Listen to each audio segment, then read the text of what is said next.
The stars were quiet when the horizon's grace dropped out of faster-than-light travel. Captain Li Taiwan stood at the bridge window and looked at the planet below. New Zhengzhou, a frontier world, home to 15,000 humans who had built a life far from Earth, but something was wrong. The planet should have been glowing with city lights on the night side. Instead, there was only darkness. The communication channels were silent.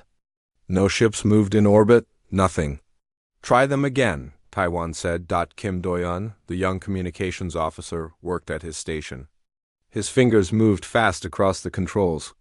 "No response, Captain." "I'm not getting anything?" "Not even emergency beacons." Taiwan felt something cold settle in his chest. He had been a captain for 20 years. He had seen many things. But this silence was different. This silence felt like death. "Take us down," he ordered. The ship descended through the atmosphere. Clouds parted around them. And then they saw it. The colony was gone. Buildings had been burned to the ground. Streets were filled with rubble. Smoke still rose from some areas, even though the attack must have happened days ago. The agricultural domes were shattered. The school was a pile of broken concrete. The hospital was nothing but a black scar on the earth. Yu Hana, the chief medical officer, stood beside Taiwan. Her face had gone pale. "Captain," she whispered, "there should be people. Where are the people?" Taiwan did not answer. He already knew. They landed near what used to be the colony's central square. Taiwan led a team out into the ruins. The air smelled like ash and something worse. Something he remembered from history lessons about wars that happened. Centuries ago, they found the bodies, men, women, children, families, who had come to this world to farm and build and raise their children under new stars. They had been killed without mercy. Some had been running. Some had been hiding. It did not matter.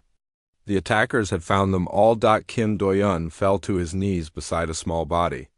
A girl, maybe 7 years old. She was still holding a stuffed toy in her arms.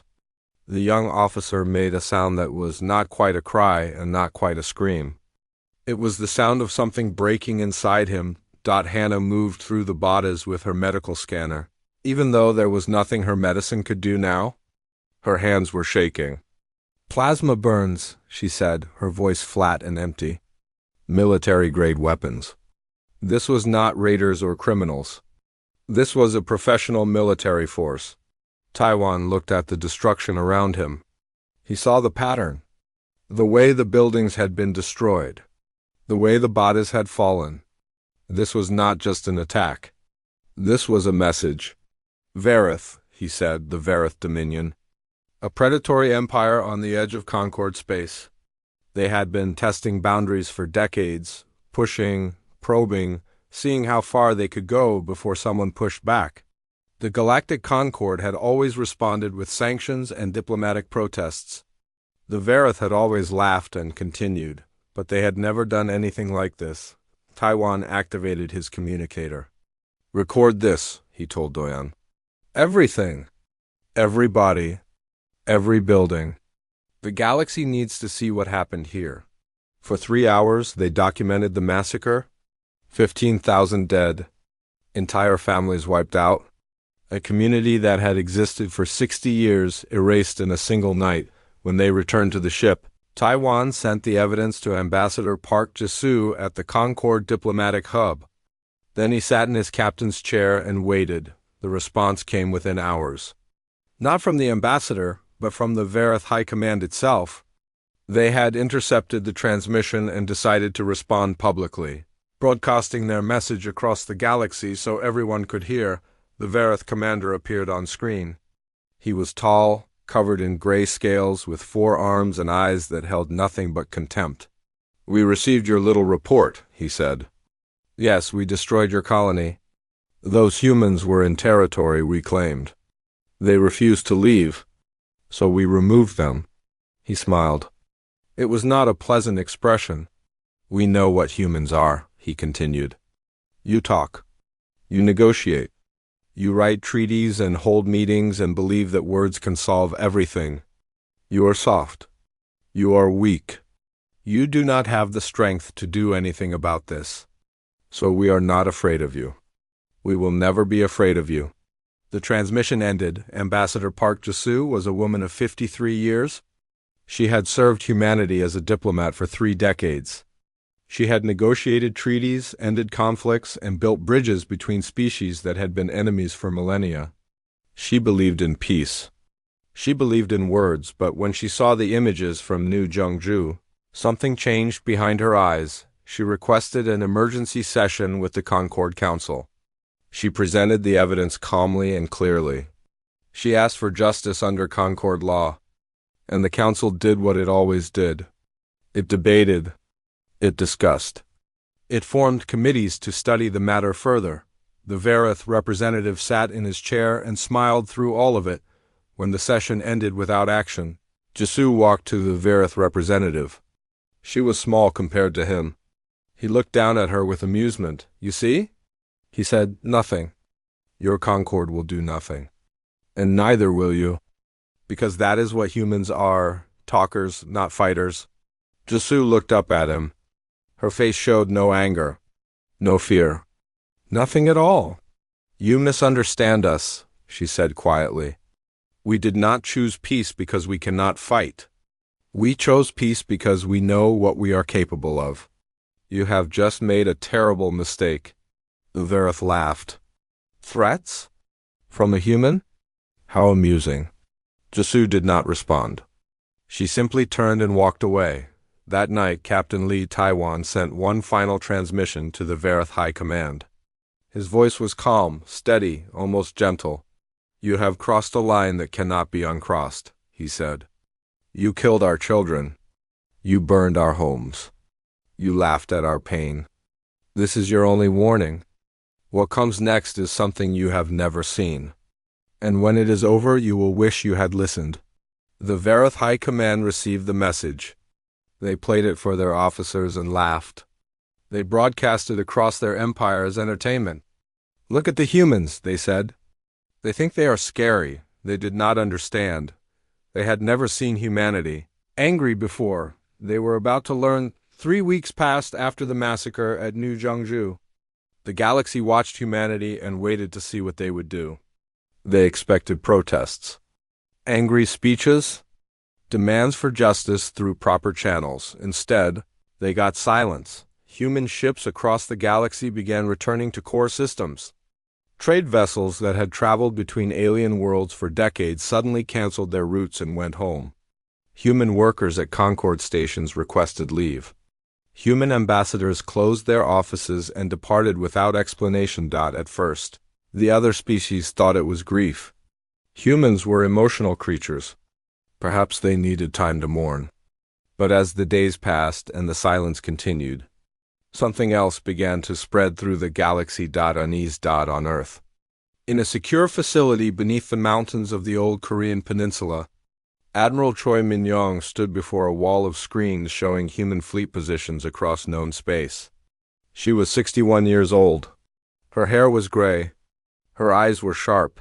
She had commanded Earth's defense fleet for 15 years and had never once fired a weapon in anger. That was about to change. General Baek Sun-ho entered the room. He was older than the Admiral, 73, with scars on his hands from a war that had happened before most people were born. He had been retired for 10 years, living quietly in a small house by the sea. When the call came, he had not hesitated. The fleets are in position, he said. All personnel have returned from Concord space. We are ready. Min-young nodded slowly. She did not look away from the screens. How long since we did this, old friend? Sun-ho thought about it. 312 years. The Pacific conflict. The last time humans fought humans, and we swore never again. We did. Min-young finally turned to face him. Her expression was heavy with the weight of what they were about to do. We built ourselves into something better, Sun-ho. We became healers and builders and diplomats. We proved to the galaxy that humans could be trusted, that we could be kind, and now? Now we have to prove something else. She straightened her shoulders. Now we have to show them what kindness was protecting them from. In a different part of the facility, Intelligence Director Nam Yunji worked with her team to gather information on the Verith Dominion. Yunji was 45, quiet and patient. She had spent her career building networks of contacts and information sources across the galaxy. Everyone thought she was just gathering data for trade negotiations and diplomatic meetings. They were partly right. "Show me everything," she told her team. "Every military base, every shipyard, every supply line, every commander and their habits. I want to know what they eat for breakfast. I want to know when they sleep. I want to know which officers are loyal and which ones are not." Her team worked without rest. Information flowed in from sources that had been silent for decades. Humans who had lived among alien species for generations, watching and listening and remembering. Sleeper networks that everyone had forgotten existed within 2 weeks. Yunji knew more about the Verith military than the Verith High Command did. She brought her findings to Admiral Minyong. They have 47 major military installations, 312 warships. Their command structure is centralized. If we remove the top leadership, the rest will struggle to coordinate. Minyong studied the data. Civilian populations? Concentrated on their core worlds, away from military targets. We can strike their military without touching their people. The Admiral closed her eyes for a moment. When she opened them, her decision was made. Then that is what we will do. We will take everything they use to make war. We will leave everything else. In the fighter pilot training center, Shin Yayuk sat alone in an empty briefing room. He was 26 years old. 3 weeks ago, he had been a cargo pilot running supplies between Earth and its colonies. Now he was training for combat missions. His family had lived on New Jeongju. His parents. His younger sister. His grandmother, who had helped found the colony 60 years ago. All gone. He had not cried. He had not raged. He had simply walked into the recruitment office and asked how he could help. Commander Okenjin found him sitting in the darkness. Kyunjin was 40, experienced, and known for his calm under pressure. He sat down beside the young pilot. "You know this will not bring them back," Kyunjin said. Yayuk nodded. "I know. Then why?" Yayuk was quiet for a long moment. "Because they need to understand what they took from us. Not just my family. Not just the people of New Jeongju. They took something from all of us. They took our belief that we could be safe if we were kind." He looked at the commander. His eyes were dry but full of something hard and unbreakable. "They need to understand that there are consequences. Not revenge, consequences, so they never do this again. So nobody ever does this again." Kyunjin studied the young man for a moment, then nodded slowly. "Report to Squadron 7. We deploy in 48 hours. On the Verith homeworld, the High Sovereign sat in his throne room and enjoyed reports of human silence. "They do nothing," he said to his advisors. "As we predicted, they talk and talk about peace and justice, but when the time comes to act, they hide." One of his military commanders shifted uncomfortably. "Sovereign, there are reports that human ships are gathering near their core worlds. Our intelligence suggests they may be planning something." "Planning what? A sternly worded letter?" The Sovereign laughed. "Humans do not fight. It is not in their nature. They are prey animals who convince themselves they were predators. We have shown the galaxy the truth." But late at night, when the Sovereign was alone, he found himself looking at star maps and wondering why all the human ships had gone home. He told himself it meant nothing. He told himself humans were cowards. He almost believed it across the galaxy. The other species of the Concord watched and waited. They had known humans for 3 centuries. They had worked beside them, traded with them, learned from them. Humans were friends, partners. They were reasonable and patient and always looked for peaceful solutions. None of them had ever seen humans like this. Concord diplomat from a species called the Methri sent a message to his government. "Something is happening," he wrote. "The humans are too quiet. I have worked with them for 30 years and I have never seen them like this. It is as if they are holding their breath before something terrible. I do not know what they are planning, but I am afraid. Not afraid of the humans, afraid for anyone who gets in their way. In her office on Earth, Admiral Minyong addressed the commanders of every human fleet. Her voice was steady. Her words were clear. For 300 years we chose peace. We built instead of destroying. We healed instead of hurting. We proved to the galaxy and to ourselves that humanity could be better than its past. I am proud of what we became, she paused. But we did not become peaceful because we could not fight. We became peaceful because we remembered what happens when we do fight. Now we must remind the galaxy why we made that choice.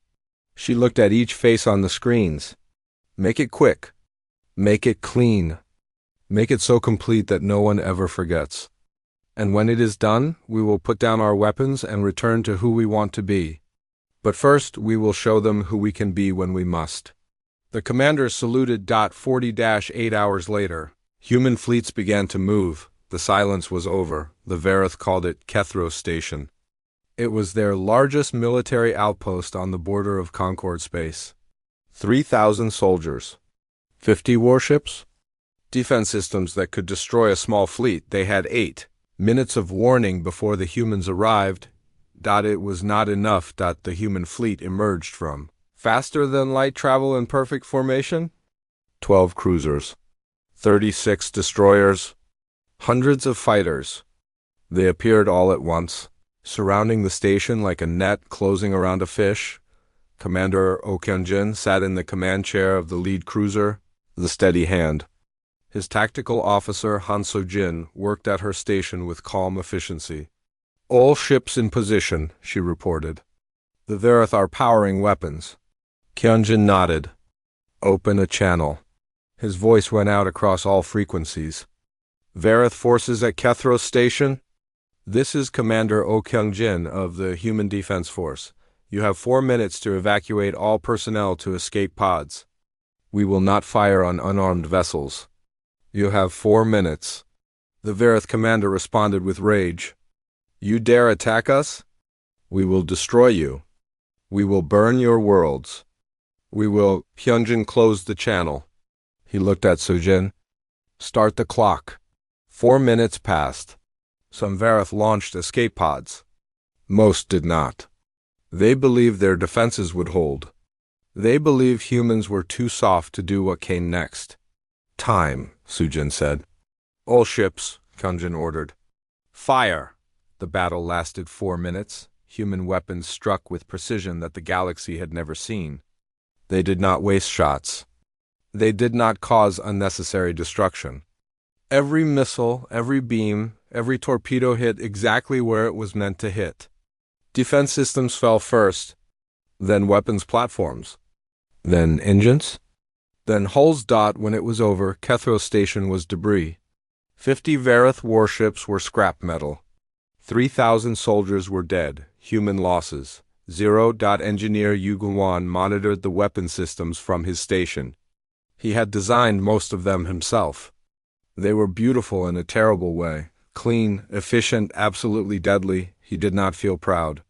He felt tired. Kyung-jin opened a broadcast channel. His message went out to the entire galaxy. This is not a war, he said. This is a consequence. Across Vareth space, it happened again, and again, and again. 12 military installations fell in the first 12 hours. Human fleets appeared without warning and struck without mercy. Shipyards where Vareth warships were built. Training facilities where their soldiers learned to kill. Command centers where their officers planned their conquests. All of it burned. At the Vareth Military Academy on the moon of Torvith, young cadets scrambled to their ships. They had been training for 6 years. They thought they were ready. They were not. Shin Yuyuk flew in the first wave of fighters. His ship was fast and agile, and his hands were steady on the controls. He did not think about his family. He did not think about revenge. He thought only about the mission. Disable the defense grid. Destroy the shipyard. Leave nothing that could be used to hurt anyone else. A Vareth fighter came at him. Yayuk rolled his ship and fired. The enemy exploded. He did not feel satisfaction. He did not feel anything at all. He simply moved to the next target. When the mission was complete, he flew back to the carrier. He sat in his cockpit for a long time after landing. His hands were still steady. His eyes were dry. Commander Kyunjin found him there. "You did well," he said. Yayuk looked at him. "Is it enough?" "It will never be enough. But it is necessary." Yayuk nodded slowly. He understood. This was not about feeling better. This was about making sure it never happened again. Field medic Kwon Arium worked on one of the human cruisers that collected Varith survivors from escape pods. She was 32 years old and had spent her career healing people. Now she was healing the enemy. Some of the human soldiers did not understand. "Why do we save them?" one asked. "They killed our people. They murdered children." Arium looked at him while she treated a wounded Varith prisoner. "Because we are not them," she said simply. "We are here to stop them, not to become them." The Varith prisoner looked up at her with confusion in his eyes. He had been told humans were weak, that they would crumble when challenged. Instead, they had destroyed his entire fleet in minutes, and now this human woman was gently cleaning his wounds and giving him medicine for pain. "Why?" he asked. Arium finished her work and moved to the next patient. "Because this is who we are," she said. "Even now, especially now." The Galactic Concord watched in shock. They had known humans for centuries. They had thought they understood them. They had been wrong. The Concord Council called an emergency session. Representatives from dozens of species demanded that humanity stop its attack. They called it aggression. They called it illegal. They called it dangerous. Ambassador Park Jasu attended the session by hologram from Earth. She listened to the speeches and the accusations with a calm expression. When it was her turn to speak, she stood and looked at each representative in turn. "You're afraid," she said. "Good, you should be. But not of us." She let that sit for a moment. 3 weeks ago, the Varith killed 15,000 of our people. Men, women, and children who had done nothing wrong. They burned our colony to the ground and laughed about it. They called us weak. They said we would do nothing. Her voice hardened. "You want us to stop. You want us to go back to being the peaceful humans you knew. We will, but not yet. First we are going to remove every weapon the Varith have. Every ship. Every base. Every gun. We are going to make it impossible for them to do this again." The Varith representative stood and shouted, "This is conquest. This is empire building." Jasu turned to him. Her eyes were ice. "We do not want your worlds. We do not want your resources. We do not want to rule you. We want you to understand that some things are not allowed. You crossed the line. Now you pay the price." She looked back at the council. "When we are finished, we will return to peace. We will rebuild and heal and work with all of you again. But the galaxy needs to understand something today. We chose peace because we believe in it. Not because we had no other choice. We had other choices. We always had other choices. Now you see what those choices look like." She ended the transmission. The Concord Council sat in silence for a long time, back on the front lines. The human advance continued. It was not fast. It was not slow. It was steady, relentless, precise. The Varith tried to rally. They sent their remaining fleets to defend key positions. They called on allies to help them. No one came. Every species in the galaxy looked at what humans were doing to the Varith military and made the same calculation. The humans were not attacking civilians. They were not seizing territory. They were simply erasing every weapon and every soldier who got in their way, and they were doing it so easily that it was terrifying. Commander Okyunjin led his fleet deeper into Varith space. Each battle was the same. Overwhelming force. Surgical precision. Complete victory. After the 12th battle, his communications officer reported an incoming message from the Varith High Command. "They want to negotiate," the officer said. Kyunjin shook his head. "We will negotiate when we reach their homeworld. Not before. They say they will surrender." They will surrender when they have nothing left to fight with. Not before. He cut the channel, the fleet moved on, the galaxy watched. And for the first time in 300 years, they remembered why humans had chosen peace, because the alternative was this, the Vareth homeworld. It was called Vareth Prime. It was an old planet, covered in great cities and ancient monuments. 12 billion Vareth lived there. Soldiers and civilians, warriors and children, an entire civilization that had built itself on conquest and strength. Now, human ships filled the sky above it. Admiral Choi Min-young stood on the bridge of the flagship Unbroken Promise. She had come to lead the final phase herself. This was too important to trust to anyone else. Around her, 300 human warships formed a ring around the planet. They were close enough to strike, far enough to show they were waiting. It was a message. We are here. We could end this. But we are giving you a choice. Open a channel, Min-young ordered. All frequencies. I want every Vareth on that planet to hear this. Her communications officer worked at his station. Channel open, Admiral. Min-young straightened her uniform and faced the cameras. Her image would be broadcast to every screen on Vareth Prime, every home, every street, every bunker where the High Sovereign was hiding. People of Vareth, she said, I am Admiral Choi Min-young of Earth. Our fleets have destroyed your military forces. Your shipyards are gone. Your bases are gone. Your weapons are gone. You have nothing left to fight with. She paused to let that sink in. But we did not come here to destroy you. We did not come here to conquer your worlds or enslave your people. We came here for justice. Her voice hardened. 3 weeks ago, your leaders ordered the massacre of 15,000 humans on the colony of New Jiangju, men, women, children, families who had done nothing wrong. Your leaders killed them and laughed about it. They called us weak. They said we would not respond. She leaned forward. They were wrong. And now they will answer for what they did. Ambassador Park Ji-soo joined the Admiral on the bridge. She had returned from Concord space to be here for this moment. Her face was calm, but her eyes held the weight of everything that had happened. The Admiral turned to her. Are we ready? Ji-soo nodded. I will offer them terms. Whether they accept is up to them, and if they refuse? The ambassador did not answer. She did not need to. They both knew what would happen if the Vareth refused. Ji-soo stepped in front of the cameras. Her voice went out to the planet below. People of Vareth, I am Ambassador Park Ji-soo. I am here to offer you a choice. She held up a data pad. We demand the surrender of High Sovereign Kreth and all members of his military command. They will be taken to stand trial for war crimes before the Galactic Concord. They will face justice for what they ordered at New Jiangju. She lowered the pad. If you give us these criminals, we will leave. We will not harm your cities. We will not touch your civilians. We will go home and this will be over. She paused.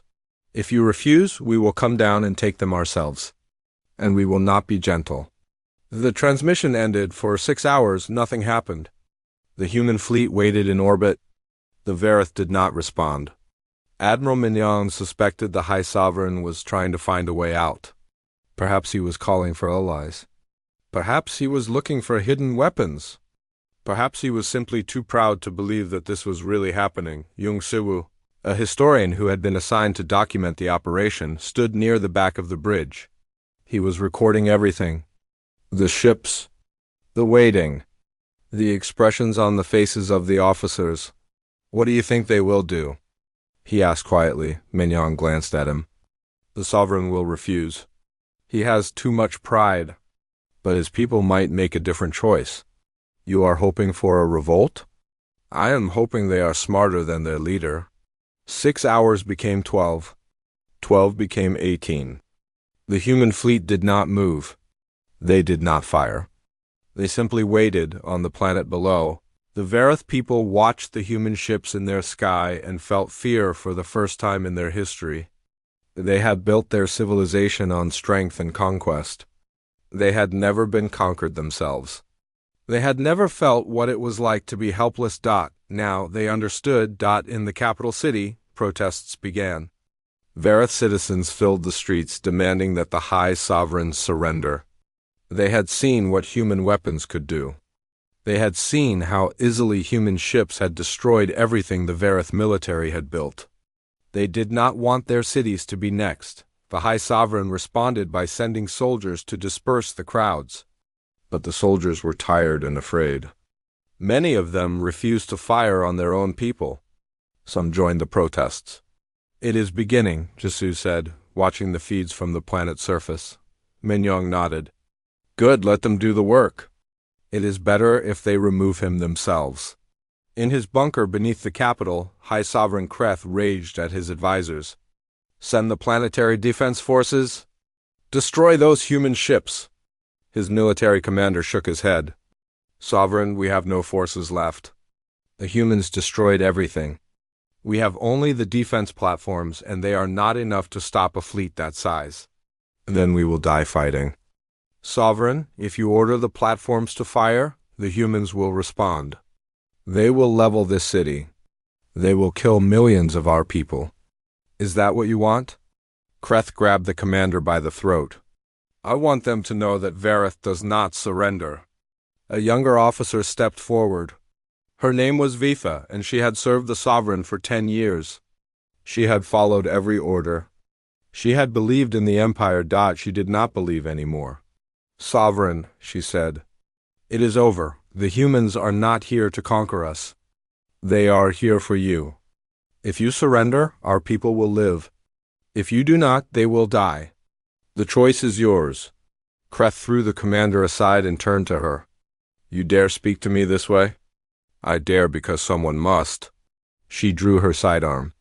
"I am sorry, Sovereign, but I will not let you kill our people for your pride." Other officers drew their weapons.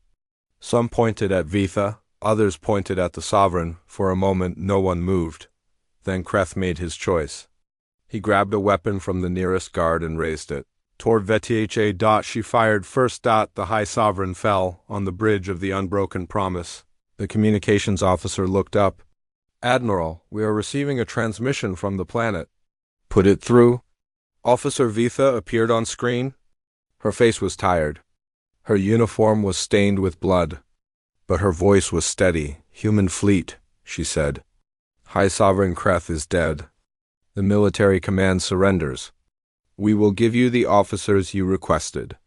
We ask only that you spare our people." Admiral Minyoung felt something release in her chest. Relief, sadness, exhaustion. "We accept your surrender," she said. "Prepare the prisoners for transport. We will send ships to collect them. And our cities?" Minyoung looked at the planet below. 12 billion lives hanging on her next words. "Your cities are safe," she said. "We did not come here to destroy you. We came here to make sure this never happens again. Do you understand?" Vetha nodded slowly. "We understand. Then let this be the end." The transmission closed. Ambassador Jisoo stood beside the Admiral. "It is done," she said. Minyoung shook her head. "No, it is only beginning. Now we have to prove we meant what we said. We have to leave and let them rebuild. We have to show the galaxy that we stopped when the job was done. And if we do not, then we become what we were fighting against." Historian Jung Siwoo recorded everything. The surrender. The relief on the faces of the crew. The Admiral's words about what came next. This moment would be studied for centuries, he knew. The moment humanity proved it could win a war and then choose not to become conquerors. That was the real victory, not the ships they had destroyed or the soldiers they had killed. The victory was what they did not do. When they had the power to do anything, human transports descended to collect the war criminals. The fleet remained in orbit, watching, waiting. And for the first time in 3 weeks, the guns were silent. 1 year later, the galaxy had changed. The War Crimes Tribunal met on a neutral station in Concord space. Representatives from every major species attended. They watched as the surviving members of the Vareth Military Command were brought before the court. Ambassador Park Jisoo presented the case against them. She showed images from New Jeongju. She played recordings of their orders. She brought witnesses who had survived by hiding in the ruins. It took 3 months. When it was over, the commanders were found guilty. They would spend the rest of their lives in prison, thinking about what they had done. Outside the courtroom, a reporter asked Jisoo if she felt satisfaction. She shook her head. No, justice is not satisfying. It is necessary. There is a difference. Do you think the Verith will accept this? Will there be peace? Jisoo looked at the stars beyond the station windows. We will see. Peace is not something you achieve once. It is something you build every day. We showed the galaxy what we are capable of. Now we need to show them what we choose to be. On Earth, Admiral Choi Min-young submitted her resignation. She was 62 years old. She had commanded humanity's first offensive war in 3 centuries. She had won every battle without losing a single ship. She never wanted to do it again. The leaders of Earth asked her to stay. They offered her more power, more ships, a higher rank. She refused. I became a soldier to protect people, she said. For 15 years I did that without firing a weapon. Then I fought a war because I had to. Now the war is over and I am done. She retired to a small house in the mountains. She planted a garden. She read books. She tried not to think about the ship she had destroyed and the soldiers she had killed. Some nights, she succeeded. General Baek Sun-ho came to visit her a few months after the war ended. He was 74 now, older and more tired than before. They sat on her porch and drank tea and watched the sunset. Do you think we did the right thing? She asked him. He thought about it for a long time. I think we did a hard thing. I think it was necessary. Right and wrong? Those are questions for historians. And what will historians say? He smiled sadly. They will say that humanity showed the galaxy 2 things. First, that we are dangerous when we need to be. Second, that we choose not to be dangerous when we do not need to be. Both of those things are important. She nodded slowly. I hope they remember the second one more than the first. So do I. On the planet where New Jeongju had once stood, construction crews worked to rebuild. New buildings rose where old ones had burned. New streets were laid where rubble had covered the ground. Shin Ye-yuk walked through the construction site. He had left the military after the war. He could not fly fighters anymore. He could not look at weapons. So he had come here instead. To build instead of destroy, he worked on the memorial. It was a simple structure, a wall with 15,000 names carved into it. Every person who had died that night. His parents. His sister. His grandmother. He found his grandmother's name and touched the carved letters with his fingers. I did what I could, he whispered. I hope it was enough. He did not know if it was. He suspected he would never know. But he was here now. He was building something. Maybe that was the only answer anyone could give. A young woman approached him. She was part of the construction team. An engineer named Song Yuri. She had lost people on New Jeongju too. Cousins, friends, a whole life she had planned to live. The foundation for the community center is ready, she said. Do you want to see it? He looked at her for a moment, then nodded. Yes, show me. They walked together through the construction site. Around them, humans worked side by side, building a new colony on the ashes of the old one. It would not be the same. It could never be the same. But it would be something. That had to be enough. In Concord space, the other species watched humanity with new eyes. They had always respected humans. Now they were careful around them. A Methuri diplomat named Kessel was training a younger colleague in the art of interspecies relations. They were discussing humans. They seemed so friendly, the young one said. So open, so willing to talk and negotiate. Kessel nodded. They are all of those things. And they are genuine about it. Humans truly believe in cooperation and peace.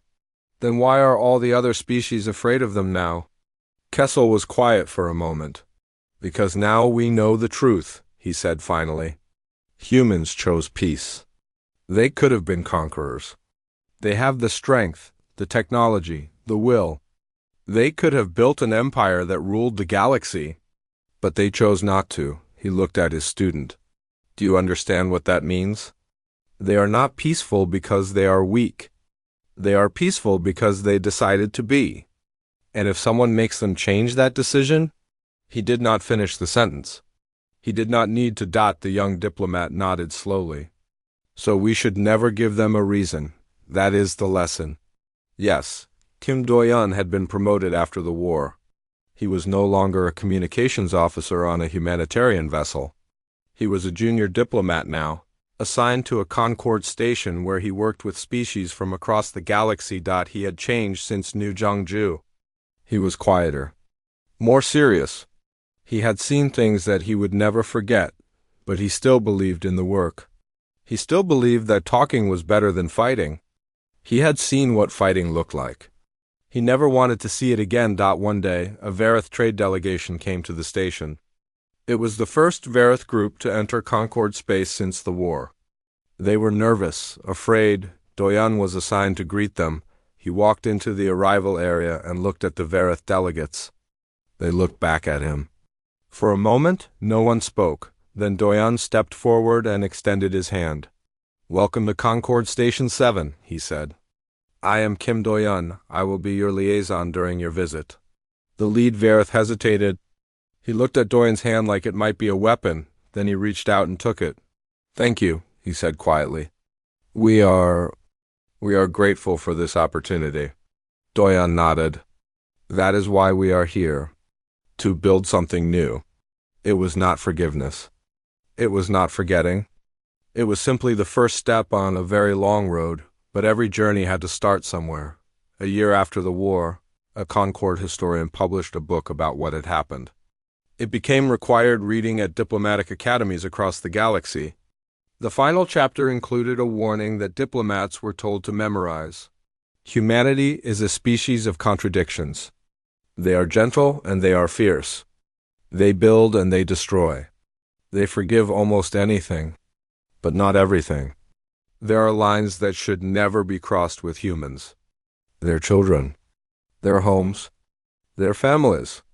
Cross those lines and you will face something that has no mercy and no limits. Other species have strength. Humans have will. Other species fight to win. Humans fight until the thing they are protecting is safe, no matter the cost. So learn this lesson and learn it well. Be friends with humans. Work with them. Build with them.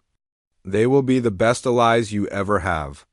But never make them your enemy, because if you do, you will learn what we all learned. Some lines should never be crossed. And across the galaxy, species that had watched humanity birth military to ash, and then walk away without taking anything, read those words and understood. Humans were not scary because they could destroy. Humans were scary because they could destroy, and chose not to dot, and that made all the difference.